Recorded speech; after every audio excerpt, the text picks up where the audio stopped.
He's a former politician, now an entrepreneur from Montreal, Canada. He's also the father of a nearly 3-year-old son, Arthur, who last October suffered a near drowning. After Canadian doctors wrote off Arthur's chances of survival, Nicolas Tétrault says he had no choice but to take his son to the U.S. for proper treatment. Joining me now to share Arthur's story is his dad, Nicolas Tétrault. Nicolas, thanks for being here.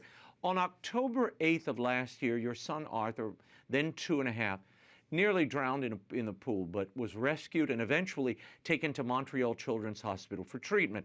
Now, the doctors did an MRI, according to the reportage I've seen, to assess the damage, and they deemed that his brain damage was not extreme. How did they come to that conclusion, and how did this happen? Well, long story short, we rented a house, and in our lease, we had asked. It was a condition of the lease that the owner, was a real estate lady, a lawyer, was supposed to fence the pool, the in-ground pool, which she never did, pretexting, I guess, that defending herself in court was cheaper than spending 20 or 30,000 to fence a pool. So we have 6 children. We're not perfect. In an obscure moment, a few minutes of not paying enough attention, our son unfortunately fell into the pool. Then he was rescued. I did the CPR, emptied his lungs. Basically, he was dead in my arms. All his eyes were black. His fingertips were black. His lungs were filled with water. It was a very cold day, near the freezing temperature. And then he was resuscitated and brought from one hospital to a more specialized pediatric hospital for children, the famous or infamous Montreal Children. And basically, he was extremely sedated with about 300% to even 500% of the normal drug that an adult or a child of his weight would have in his body. And based upon they evaluated after 5 weeks that our son had no cognitive or mental ability because based on an MRI, but it was impossible to assess his physical condition because he was extremely overdrugged. And we have brought 2 undercover doctors to assess the quantity, the posology of drugs that he was on. He was administered, and it was impossible for anybody under Yeah. such sedation to show any cognitive ability whatsoever. Nicolas, was he on life support the entire time? Well, the first day they put a breathing machine. He was on life support, but from day one, he was able to overbreathe the machine. And then we suggested to do a tracheostomy, to put a little tube here, because when a child or an adult has a lack of oxygen to the brain due to a heart attack or drowning, the cartilage of the throat becomes very floppy, and there's a little capillary vessels, a very small quantity, so it takes many months for it to become more solid, and it ends up blocking the airway. We said put the hole, reduce the amount of drugs, and then we'll see if he breathes on his own. The extube didn't, but with such a heavy dose of drugs that yeah, he was able to breathe on his own, but the cartilage that was super floppy was blocking the airway. They said, "Oh no, he cannot breathe on his own. He'll never breathe on his own. He cannot gag." And after 5 weeks, they said, "We're gonna unplug him unilaterally, not leaving us with any option, any choice." The parents, we were put in front of this very biased decision from an ethics and moral committee that are doctors from the same hospital with the same employer, the same paycheck, colleagues, work colleagues. And have you ever seen doctors go against other doctors? In Canada, that's something that never happens. Now, Nicolas, you did some research while your son is the 5 weeks that he's in the hospital, and you asked the hospital to give him a certain type of treatment. What did they say? What was the treatment? Well, we investigated like any normal parent would do. What are the best available post-drowning doctors in the world? And in fact, very little people know that the best post-drowning doctor in the world is actually an American from New Orleans, a world-famous doctor, Paul G. Harsh, that many rich people or anyone in the world that has the means sends their children to his clinic, and he has reversed post-drowning cerebral damages on numerous children, and he's a Louisiana State University professor. So he had we tried and he tried so hard to give some medical advice politely and in a non-arrogant way to our to his medical colleagues, our doctors in Montreal, but they kept on saying no, no, no. They were refusing any advice from any American doctor, even as famous as Dr. Paul G. Harsh of New Orleans, like the world's best in drownings. They were refusing everything that we were suggesting Yeah. from the American doctors. Yeah, and Nicholas, it's this hyperbaric oxygen treatment that the doctor, what's his name, Doctor Paul G. Harsh. Harp, Harsh. that he employs. But I have to read this statement. A spokesman from the Montreal Children's Hospital released what I consider a chilling statement about Arthur's case. I imagine this was in the midst of your asking these questions. And they said, when meaningful recovery of brain functions is deemed unlikely, shifting the focus to ensuring comfort and reducing suffering is recommended.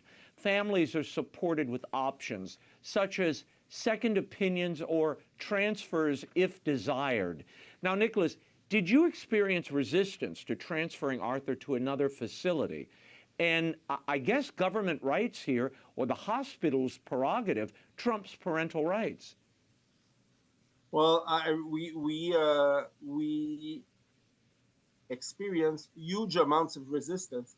This press release came out from the hospital after they've seen that our story became viral with more than 5 million views on social media. Mm-hmm. They were judge and jury, and they tried to bully us into submission, which failed because I ran 4 elections and I got help from powerful organizations within Canada and the U.S.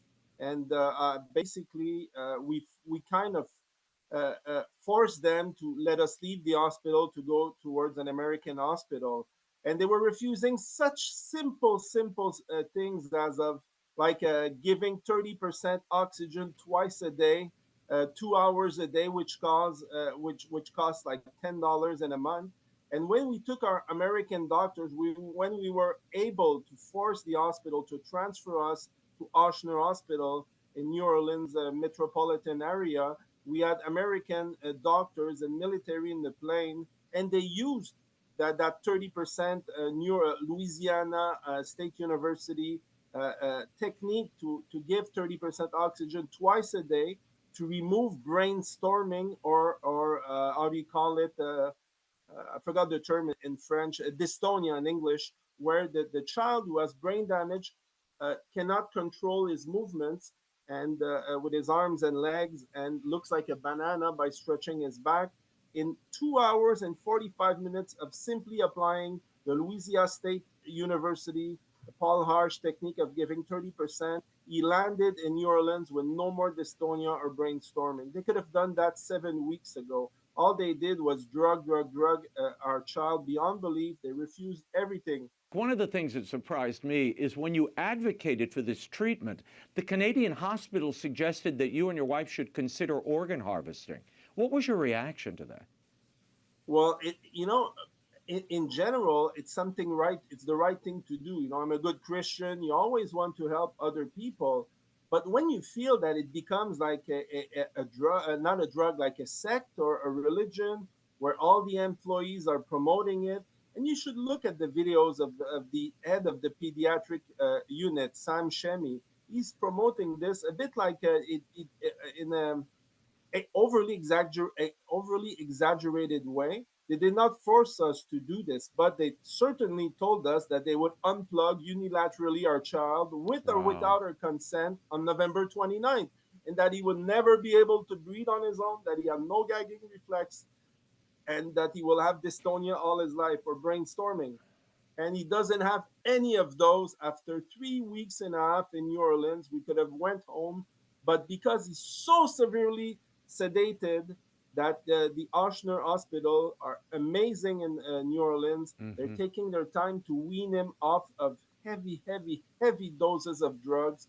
So that's what we're doing right now. But he's breathing on his own perfectly. He has no more brainstorming, and he guides perfectly. He's getting Mm. better every day that God brings. That's amazing. No, I was going to ask you his condition, but I'm glad he's, bouncing back and that you found the right doctor to help you, which is so key.